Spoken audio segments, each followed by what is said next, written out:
Everyone, this is a random guy here again doing another video. I promised to give you a review on the frame of the Elvis Falath frame that I had for over a year and been riding over the summertime. So I'm going to turn the camera around so you don't have to look at my ugly face. Got the beautiful bike.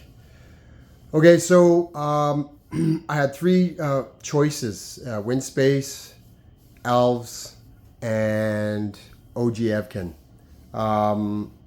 The price for the Elves and what you get for it, I figured I'd just knock out the Windspace, and it was a tough bid between OG Evkin and Elves. Reason why is because I have a lot of products of the Elves. So I just got the oversized pulley wheel. I still have the seat.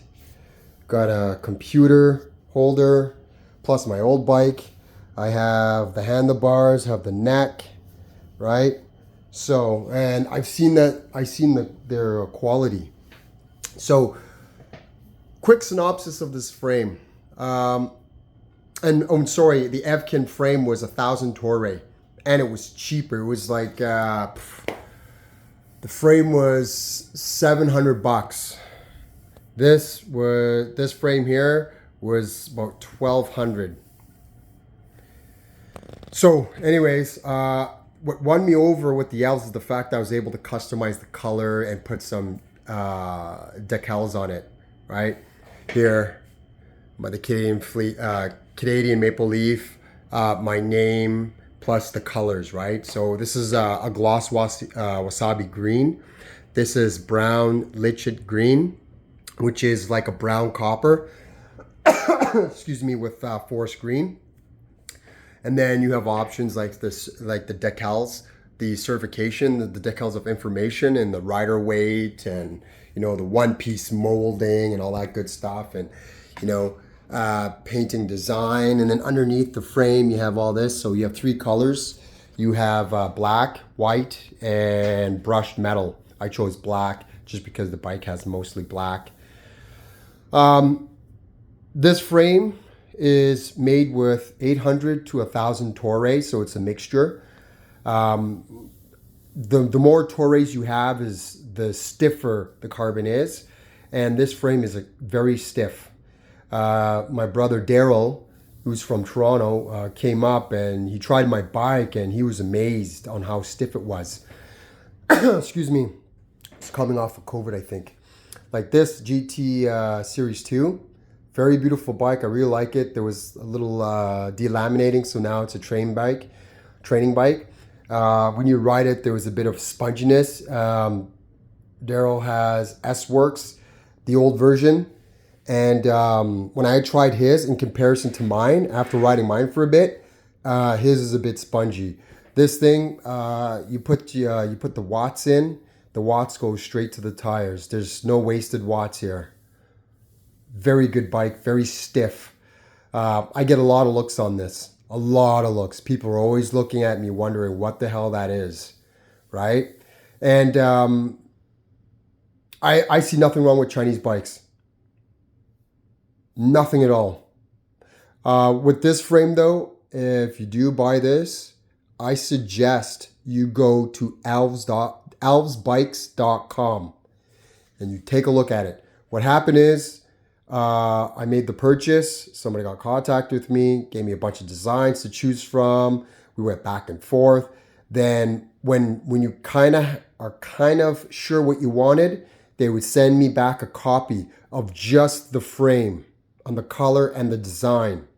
Then you can simply say, you know what? I don't like this color, whatever. So, and the guy I was dealing with was Matthew Lewis. Very good guy.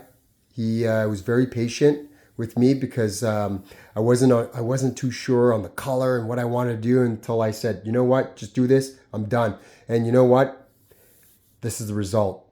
Beautiful. I love it.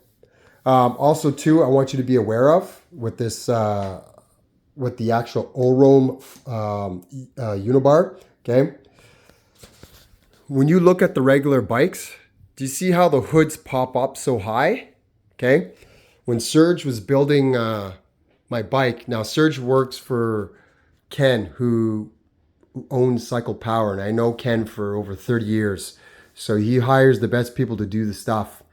So anyways, Serge made a point when he finished the bike was that you have that kind of like rough spot. So when you tighten something, it sticks. It's like dried um, that paste, the carbon paste, right? So it's only low. So this is the highest he said that he could bring the hoods up.